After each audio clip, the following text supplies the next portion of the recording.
हालात तक तो कोई ऐसा नज़र नहीं आया। ठीक, बिल्कुल। राना साहब, आपने गुफ्तगू सुनी मलिक साहब की। ये एजिटेशन की पॉलिटिक्स का अगर रिजल्ट कुछ नहीं निकलना तो अचकज़ई साहब को ये रास्ता हुकूमत ने दिया है, नवाज शरीफ साहब ने, PMLN ने ये रास्ता दिया है कि वो बन जाएं अपोजिशन लीडर। और दूसरा ये कि जो तवक्कुआत हैं खान साहब की, बिलखसूस PTI की, अचकज़ई साहब से, जिस तरह मलिक साहब ने बात की, अगर कल को कोई मफाहमत होती है तो अचकज़ई साहब वही तो नहीं कर देंगे जो जावेद हाशमी साहब ने कर दिया था धरने के बाद? अच्छा देखें, मैं आपको बताऊं कि महमूद खान अचकज़ई कोई PTI में तो शामिल नहीं हुए, अपनी पार्टी के सरबराह हैं और अपने असूलों पे खड़े हैं। वो मुझे और आपको इख्तलाफ हो सकता है उससे, वो अपनी राय कल भी दे रहे थे, बड़े अच्छे अंदाज से उन्होंने बात की अपनी। जहाँ तक नवाज शरीफ साहब की इंटरवेंशन का है तो मैंने तो स्पीकर अयाज सादिक से बात की थी। उन्होंने मुझे कहा कि जी बिल्कुल नवाज शरीफ साहब ने मुझे फ्री हैंड दिया हुआ है, मेरी इस सिलसिले में ना उनसे कोई बात हुई है ना मुझे कोई मैसेज आया। ये मेरा अपना फैसला है। पहले PTI ने खुद डिले किया, हाई कोर्ट का केस करके प्रेशर डालते रहे। मैंने कहा केस ख़त्म करें, जब केस ख़त्म किया तो हमने अनाउंस कर दिया। और उस वक्त वो लाहौर जा रहे थे, उन्होंने रेड लाइन्स भी बताई। तो कल मेरे ख्याल में कि अचकज़ई साहब ने उन रेड लाइन्स का, यानी पाकिस्तान फ़ौज और अदलिया के ख़िलाफ़ कोई बात नहीं होगी। चौथी रेड लाइन अमूमी तौर पे उन्होंने बताई थी कि बिलो दी बेल्ट जो रुकन बात करेगा हम उसका माइक बंद कर देंगे। तो पाबंदी हुई और पार्लियामेंट में होनी भी चाहिए। आप राय का इजहार करें, गुस्से में करें, जज्बात में करें, ये आपका राइट है। लेकिन वो जो जिसको हम बाजारी ज़ुबान कहते हैं, बिलो दी बेल्ट का तर्जुमा मैं ये करूँगा, तो वो वाकई नहीं होनी चाहिए। आप महज़ब अंदाज में सब बातें कह सकते हैं। तो पार्लियामेंट अगर चल पड़ेगी तो बात वैसे ही स्ट्रीट मूवमेंट की तरफ नहीं जाएगी। अब ये बात इमरान खान और उनके साथियों को कितनी देर या ठंडे पेटो जिसको कहते हैं हजम हो सकेगी कि ये जो अचकज़ई हैं ये किस तरफ लेके चल पड़े हैं, या नासिर अब्बास साहब किधर लेके चल पड़े हैं। नासिर अब्बास साहब इमरान खान की पार्टी के लिए इमरान खान से ज़्यादा वोकल हैं। अब महमूद खान अचकज़ई असूलों के ऊपर उनके साथ खड़े हुए हैं कि कल वो नवाज शरीफ और जरदारी के भी साथ खड़े थे, तो आज भी वो वहीं खड़े हैं और वो कहते हैं कि इदारों की मुदाखलत नहीं होनी चाहिए। और वो कोई भी नहीं कहता कि इदारों की मुदाखलत हो, लेकिन हमारे सिस्टम के अंदर सब इदारों से मुदाखलत की ख्वाहिश रखते हैं। इमरान खान साहब जेल में बैठ के सिर्फ फ़ौज से बात करना चाहते हैं। तो कोई इनके अंदर जमहूरी बातों के ऊपर अगर कोई महमूद खान अचकज़ई साहब मेरे सामने बैठेंगे तो मैं उनसे सिर्फ एक बात करूंगा कि इमरान खान ने अब तक कौन सी अपनी राय बदल ली है फ़ौज के बारे में। गालियाँ भी उन्हीं को दी, माफ़ी भी उनसे मांगने के लिए तैयार हैं, बशर्ते कि उन्हें दोबारा खेलने को चांद मिल जाए। वो सब कुछ होने के तैयार हैं। तो असूल किसी के भी नहीं है। तो यहाँ पे जो चल रहा है वो वसूल है और उस पे सारे असूली तौर पे कायम है कि हमें वसूल कर लेना चाहिए। यहाँ पे ईमानदारी पे भाषण वो बंदा देता है जिसे कुछ मिलता नहीं, वो हमारी तरह तकरीर करने के लिए बिल्कुल हर वक्त तैयार रहता है। अच्छा। आप सिस्टम के अंदर बात कर रहे हैं तो मैं कल शफी जान साहब एक प्रोग्राम में मेरे साथ थे, मैंने उनके सामने बैठ के कहा कि मुझे लाहौर में बंदे क्यों नहीं नजर आए, क्योंकि वो कहने लगे जी वो 4-4 किलोमीटर तक बैन थे। मैं कहा 4 किलोमीटर दूर ही बंदे दिखा देते, आपको बांग्लादेश की तस्वीरें ना लगानी पड़ती ना, आप लिबर्टी चौक में अकेले तो ना फिरते। वो जो हज़ारों लोग आ रहे थे फरिफ्ता होके आपके ऊपर, वो कह रहे थे क्राउड कराची में स्पेस मिली तो पंजाब में क्यों नहीं नजर आए मुझे, क्योंकि वो लोग आते तो तस्वीरें भी आती। PTI तो 10 बंदे इकट्ठे करके भी तस्वीरें चलाती है, तो वो ना होते। अब आप आ जाए KP में उनका अच्छा शो रहा, एबटाबाद में ठीक रहा, सिंध के अंदर एक वैक्यूम है। अब यहाँ पे तकाबली जायजा आ जाएगा कि पंजाब की गवर्नमेंट डिलीवर कर रही है, लोगों को 100% कर रही है।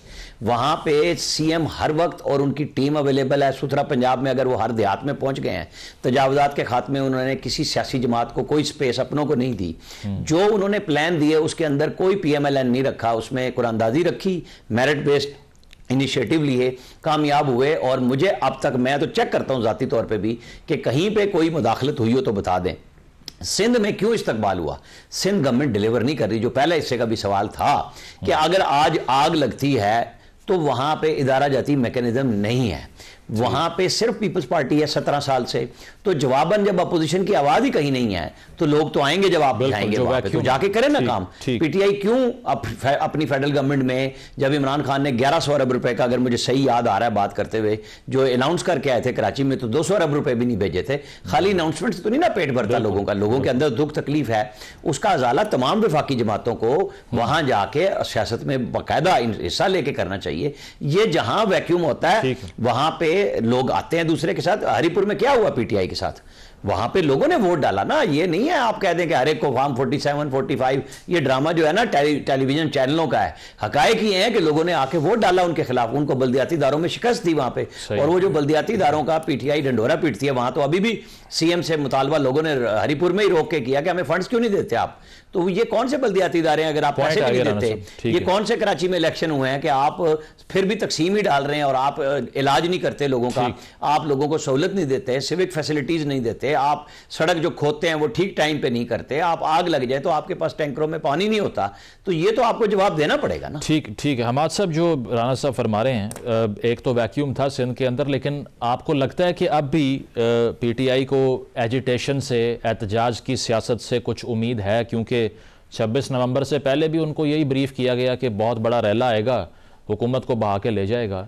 2-4 दिन पहले की बात है, मैं भी एक सीनियर लीडर से बात कर रहा था पीटीआई के, तो उन्होंने ये कहा कि मैंने जाके अलीमा खान साहिबा को कहा कि कासिम और सुलेमान को ट्रंप से मिला दें और वो पेशावर में लैंड करें, उसके बाद 10-15 लाख का क्राउड उनका वेट कर रहा होगा, इनकलाब भी आ जाएगा, कोई उनको हाथ नहीं लगा सकता, अनटचेबल हो जाएंगे, इतने लोग बाहर आ जाएंगे। अब भी उम्मीद है पीटीआई को एहतजाज की सियासत से, आपको लगता है इसीलिए अचकज़ई साहब को लाया गया, इसीलिए सुहेल अफरीदी साहब को लगाया गया? देखिए, एहतजाज की सियासत का जो दौरानिया था वो तकरीबन अब ख़त्म हो चुका है। यानी 4 अक्टूबर को भी एहतजाज हुआ, फिर 26 नवंबर को भी एहतजाज हुआ, फिर 14 बार 5 अगस्त को हुआ। खैबर पुख्तनख्वा में 14 बार एहतजाजी जलसे हुए, लेकिन नताइज क्या निकले? नताइज हरिपुर का इलेक्शन हमारे सामने है, फिर यौम सियाह मनाया वो भी हमारे सामने, फिर हैदराबाद में जलसा किया वो भी हमारे सामने, फिर लाहौर और कराची गए वो भी हमारे सामने। तो कौन सी क़यामत आ गई? यानी इस तरह के जलसे, इस तरह के जुलूस तो छोटी जमात भी कर सकते हैं। एएनपी ने हैदराबाद जलसे के 2-4 दिन बाद पेशावर शहर में बशीर बिलोर मरहूम की बरसी के हवाले से मकामी जलसा किया, वो हैदराबाद वाले जलसे से भी बड़ा था। तो देखिए, एहतजाज जो पीटीआई एहतजाज से डरा रहे थे दूसरों को, तो अब वो उसमें इतनी सिकत नहीं रही है एहतजाज में। लेकिन कुछ और चीज़ें भी हम नोट कर रहे हैं। ऐसे महसूस हो रहा है कि जो पुरानी सियासत थी, जो संजीदा सियासतदान थे, वो ओनरशिप लेते जा रहे हैं।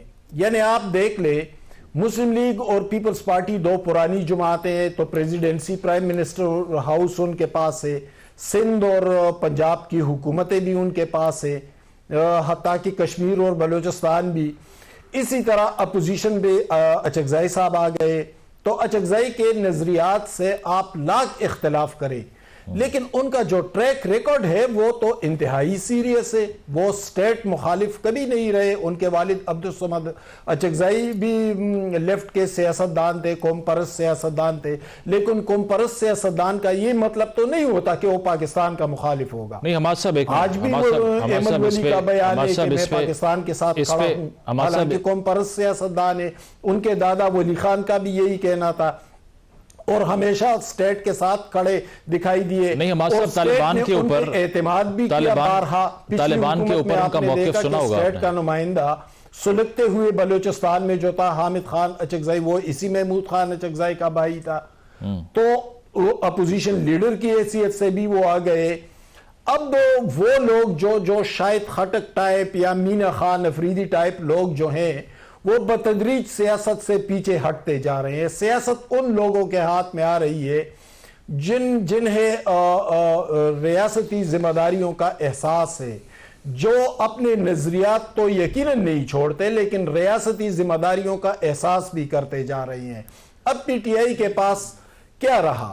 पीटीआई का गालम गलोच या सोशल मीडिया पर गुल गपाड़ा, उसके अलावा एहतजाजी कुव्वत तो हमने बारहा देख ली कि उसमें इतनी सिक्कत ही नहीं है कि वो फेडरेशन को या मुखालिफ जमातों को या इस्टेब्लिशमेंट को चैलेंज कर सके।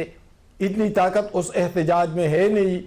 और रही बात तो कासिम और सुलेमान के आने की, तो ठीक है, बेनज़ीर भुट्टो 10 अप्रैल 1986 को आई थी, 10 लाख से ज्यादा लोगों ने इस्तकबाल किया था, लेकिन वो बेनज़ीर भुट्टो मार्शल लॉ से टकराई थी। ठीक है। उसने एक जमहूरी तहरीक की क़यादत की थी, वो MRD में रही थी, और वही बेनज़ीर भुट्टो थी जब मोहम्मद खान जुनेजो जो ज़ियाउल हक के प्राइम मिनिस्टर थे, उन्होंने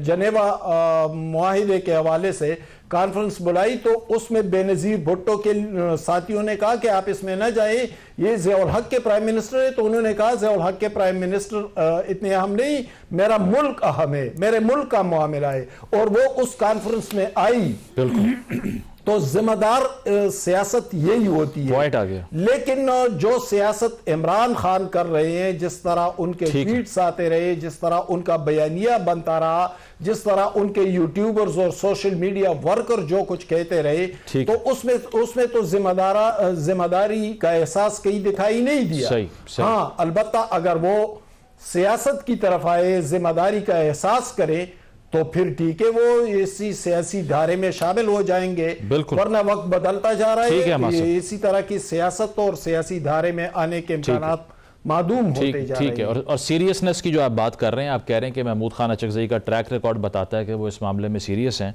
प्रोग्राम में एक ब्रेक शामिल करते हैं, ब्रेक के बाद वापस आएंगे। Stay with us.